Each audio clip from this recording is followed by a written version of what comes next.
ఈరోజు సూళ్ళూరుపేట పట్టణంలో ఉన్నటువంటి లాడ్జీల్లో కొంతమంది విటుల దగ్గరికి ఆడవాళ్ళని పంపిస్తున్న సమాచారంతో డిఎస్పీ గారికి రాబడిన సమాచారం మేరకు రెండు టీమ్స్ తడ ఎస్ఐ కొండపనాయుడు మరియు సూళ్ళూరుపేట ఎస్ఐ అజయ్ కుమార్ గారి నేతృత్వంలో రెండు టీమ్స్ని ఏర్పాటు చేసి హైవే మీద ఉన్నటువంటి మరి అదేవిధంగా టౌన్లో ఉన్నటువంటి లాడ్జీస్ని తనిఖీ చేయడం జరిగింది. ఈ తనిఖీలో భాగంగా పూజిత లాడ్జీలో సూళ్ళూరుపేటలో ఉన్నటువంటి గోవిందం అనే ఆమె ఒక మహిళని విటుడి దగ్గరికి బెల్లంకొండ పవన్ కళ్యాణ్ అనే అతని దగ్గరికి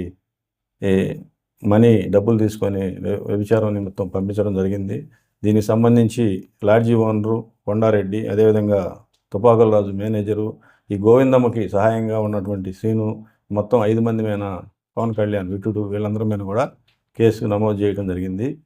అదేవిధంగా ఈ తనిఖీలో భాగంగా కొంతమంది ప్రేమికులని కంపెనీల్లో పనిచేసే యువకులు కూడా లాడ్జీల్లో ఈ బృందాలకి లభించడం జరిగింది. వారందరికి కూడా కౌన్సిలింగ్ చేసి వారి యొక్క వివరాలు తీసుకొని వారి తల్లిదండ్రులు కూడా ఇలా వీళ్ళు ఉద్యోగాల పేరు చెప్పి కానీ లేక బయటకు వచ్చి ఇలా తిరుగుతున్నారని చెప్పి వారికి కూడా ఈ సాంప్రదాయం కాదు, అదేవిధంగా పెళ్ళి కానీ యువకులు ఇలా లాడ్జీల్లో తిరగకూడదని చెప్పి కౌన్సిలింగ్ చేసి తల్లిదండ్రులు కూడా పూర్తి సమాచారం ఇచ్చి వారిని పంపించడం జరిగింది.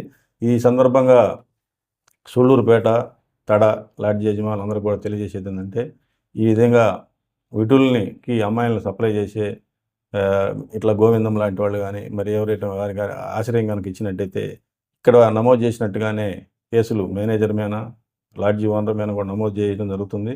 అదేవిధంగా చట్ట ప్రకారం ఈ లాడ్జీని కూడా ఏదన్నా సీజ్ చేయడానికి అవకాశాలు ఉంటే ఆ విధంగా కూడా చట్ట ప్రకారం చర్యలు తీసుకుంటాం, హెచ్చరికగా చేస్తున్నాం.